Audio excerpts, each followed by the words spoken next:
ಹುಟ್ಟುಹಬ್ಬ ಕನ್ನಡ ಪ್ರಕಾಶನ ಅವ್ರದ್ದು.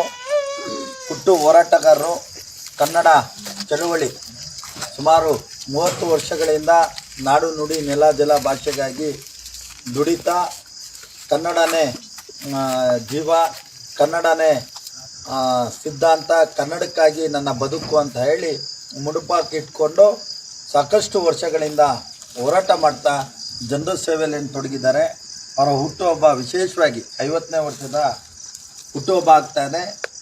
ದೇವರು ಇನ್ನೂ 50 ವರ್ಷ ಹೆಚ್ಚಿಗೆ ಕೊಟ್ಟು 106 ವರ್ಷ ಅವ್ರ ಜೀವನ ಚೆನ್ನಾಗಿರಲಿ ಅಂತ ಹೇಳಿ ಕೇಳ್ಕೊತೇನೆ. ನಾಳೆ ವಿಶೇಷವಾಗಿ ಹುಲಿರಮ್ಮ ಒಂದು ಕಾರ್ಯಕ್ರಮ ಇಟ್ಕೊಂಡಿರೋವಂಥದ್ದು.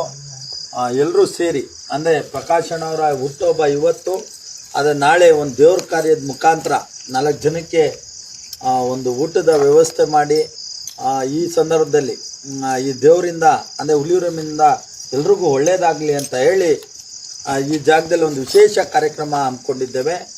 ಎಲ್ಲರೂ ಕೂಡ ಬರಬೇಕು, ಈ ಕಾರ್ಯಕ್ರಮದಲ್ಲಿ ಭಾಗಿಯಾಗಬೇಕು. ತಡರಾತ್ರಿಯಲ್ಲೂ ಕೂಡ ಕರೆದು ಮಲಗಿರೋ ಅಂತ ನಮ್ಮ ಪ್ರಕಾಶಣ್ಣವ್ರನ್ನ, ಇಲ್ಲ ನೀವು ಬರಲೇಬೇಕು, ಹುಟ್ಟುಹಬ್ಬ ಆಚರಣೆ ಮಾಡ್ಕೊಬೇಕು ಅಂತ ಹೇಳಿ ನಾವೇ ಬಲವಂತ ಮಾಡಿ ಕರೆದು ಹುಟ್ಟುಹಬ್ಬನ ಆಚರಿಸ್ತಾ ಇದ್ದೀವಿ. ಕಾರಣ ಇಷ್ಟೇ, ನಾವೆಲ್ಲ ಹೋರಾಟಗಾರರು ಒಂದೇ, ಕನ್ನಡಕ್ಕಾಗಿ ಏನು ದುಡಿತಾ ಇದ್ದೇವೆ, ನಾವೆಲ್ಲ ಒಗ್ಗಟ್ಟಾಗಬೇಕು. ಒಬ್ರೊಬ್ರು ಬಲ ತುಂಬಿದ್ರೆ ಮಾತ್ರ ಕನ್ನಡ ಉಳಿಯುವಂಥದ್ದು. ಕನ್ನಡ ಹೋರಾಟಗಾರರು ಯಾವಾಗ ಉಳಿತಾರೆ, ಅಂದರೆ ಅವರ ಸಿದ್ಧಾಂತಗಳು ಯಾವಾಗ ಮೇಲೆ ಬರುತ್ತೆ, ಆಗ ಮಾತ್ರ ಕನ್ನಡ ಉಳಿಲಿಕ್ಕೆ ಸಾಧ್ಯ. ಅದರಿಂದ ಎಲ್ಲರೂ ಕೂಡ ಈ ಹುಲಿಯೂರಮ್ಮನಿಗೆ ಬಂದು, ನಾವೀಗಾಗಲೇ ಎಲ್ರಿಗೂ ಕರೆ ಮಾಡಿದ್ದೇವೆ. ಮತ್ತೊಮ್ಮೆ ನಾನು ಈ ವಿಡಿಯೋ ಮುಖಾಂತರ ನಾಳೆ ಬೆಳಿಗ್ಗೆ ಮಧ್ಯಾಹ್ನದ ಊಟಕ್ಕೆ ಸುಮಾರು ಈಗ ಎಷ್ಟು ಜನ ಮರಿಗಳು? 5 ಮರಿ, ಅಂದರೆ 5 ಮರಿ ಓಡಿಸಿ, ಮತ್ತು ವಿಶೇಷವಾಗಿ ಮುದ್ದೆ, ಬೋಟಿ ಫ್ರೈ, ಆ ಥರ ವಿಶೇಷ ಊಟ, ಅಂದರೆ ಬಿರಿಯಾನಿ, ಈ ರೀತಿ, ಅಂದರೆ ಹಳ್ಳಿಯ ಊಟನ ನಾವು ಬಿರಿಯಾನಿ, ಈ ರೀತಿ ವಿಶೇಷವಾಗಿ ಹಳ್ಳಿಯ ಊಟನ ಮಾಡಿಸ್ತಾ ಇರೋವಂಥದ್ದು.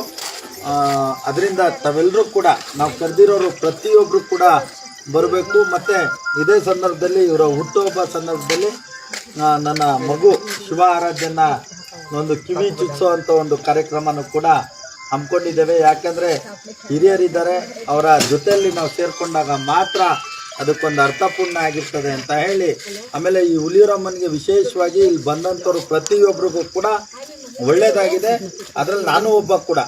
ಅದರಿಂದ ಈ ದೇವರಿಗೆ ನಂಬಿ ನಾನು ನನ್ನ ಕೈಲಾದ ಜೊತೆಲಿ ಸೇರಿಕೊಂಡು, ಪ್ರಕಾಶಣ್ಣ ಅವ್ರ ಜೊತೆಲಿ ಸೇರಿಕೊಂಡು ಒಟ್ಟಿಗೆ ಕಾರ್ಯಕ್ರಮ ಮಾಡೋಣ ಅಂತ ಹೇಳಿ ತೀರ್ಮಾನ ತಗೊಂಡು, ಅವರು ಕೂಡ ಅದೇ ಹೇಳಿದರು, ನಾವೆಲ್ಲರೂ ಒಂದೇ, ನಿಮ್ಮ ಕೈಯಲ್ಲಿ ಏನಾಗುತ್ತೋ ಬಂದು ನಮ್ಮ ಜೊತೆ ಕೈ ಜೋಡಿಸ್ಕೊಳ್ಳಿ, ನಾವು ಒಗ್ಗಟ್ಟಾಗಿ ಇದೊಂದು ಕಾರ್ಯಕ್ರಮ ಮಾಡೋಣ ಅಂತ ಹೇಳಿ ಕರೆದಿದ್ದಾರೆ. ಅದೇ ರೀತಿ ಪ್ರತಿಯೊಬ್ಬರಿಗೂ ನಾವು ಕೇಳ್ಕೊಳ್ಳೋದು, ಎಲ್ಲರೂ ಬಂದು ಈ ಕಾರ್ಯಕ್ರಮಕ್ಕೆ ಭಾಗವಹಿಸಬೇಕು.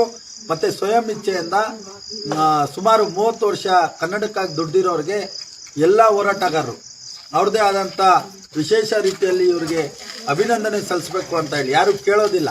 ಹೋರಾಟಗಾರರು ಯಾರು ಕೂಡ ಅಭಿನಂದನೆ ಸಲ್ಲಿಸಿ ಅಂತ ಯಾರು ಕೇಳೋದಿಲ್ಲ. ಆದರೆ ನಾವೇ ಅದನ್ನು ಅರ್ತ್ಕೊಬೇಕು. ಯಾಕೆ ಅಂದರೆ ಇಷ್ಟು ವರ್ಷ ಹೋರಾಟ ಮಾಡಿ ಕೇಸ್ಗಳು ಹಾಕಿಸ್ಕೊಂಡು ಸಾಕಷ್ಟು ನೋವುಗಳು ಪಟ್ಟಿರ್ತಾರೆ. ಎಲ್ಲರೂ ಕೂಡ ಸಾಕಷ್ಟು ಹಿರಿಯ ಹೋರಾಟಗಾರರು ಇದ್ದೀರಿ, ಸಾಕಷ್ಟು ಜನರು ಇದ್ದೀರಿ. ತಾವು ಯಾರು ನೋಡ್ತೀರಿ ಈ ವಿಡಿಯೋನ, ಮತ್ತು ನಾವು ಯಾರು ಕರೆದಿದ್ದೀವಿ, ತಪ್ಪದೆ ಈ ಕಾರ್ಯಕ್ರಮಕ್ಕೆ ಭಾಗವಹಿಸಿ ಅಂತ ಹೇಳ್ತಾ 2 ಮಾರ್ಕ್ಸ್ ಮುಗಿಸ್ತೇನೆ. ಜೈ ಹಿಂದ್, ಜೈ ಕರ್ನಾಟಕ.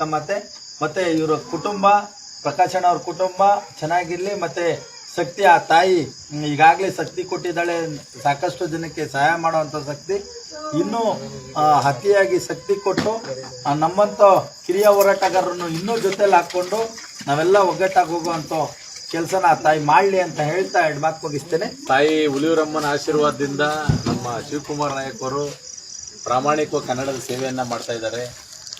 ಅದ್ರ ಜೊತೆಯಲ್ಲಿ ನಾನು ಯಾವ ರೀತಿ ಈ ತಾಯಿಯನ್ನು ನಂಬಿದ್ದೀನೋ, ಪಾಪ ಅದೇ ರೀತಿ ಅವರು ಕೂಡ ಈ ತಾಯಿಯನ್ನು ನಂಬಿದ್ದಾರೆ.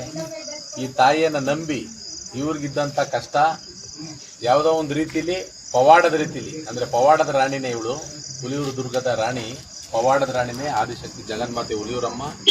ಆ ತಾಯಿ ಆಶೀರ್ವಾದದಿಂದ ಇವರ ಜೀವನದಲ್ಲೂ ಕೂಡ ಪವಾಡ ನಡೆದಿದೆ. ಆ ಪವಾಡವನ್ನು ನೆನೆಸ್ಕೊಂಡು ನಾನು ಏನಾದರೂ ಈ ತಾಯಿಗೆ ಸೇವೆಯನ್ನು ಮಾಡಬೇಕು ಅಂತ ಅವ್ರ ಮನೋಭಾವ ಇದೆಯಲ್ಲ, ಇದು ಎಲ್ರಿಗೂ ಕೂಡ ಬರಲ್ಲ. ಅದನ್ನು ಇದು ನನ್ನ ಹುಟ್ಟುಹಬ್ಬ ನೆಪ ಮಾತ್ರ. ನಾವೆಲ್ಲರೂ ಕೂಡ ಬಂದಿರೋದೇ ಆ ತಾಯಿಯ ಸೇವೆಯನ್ನ ಮಾಡಲಿಕ್ಕೆ.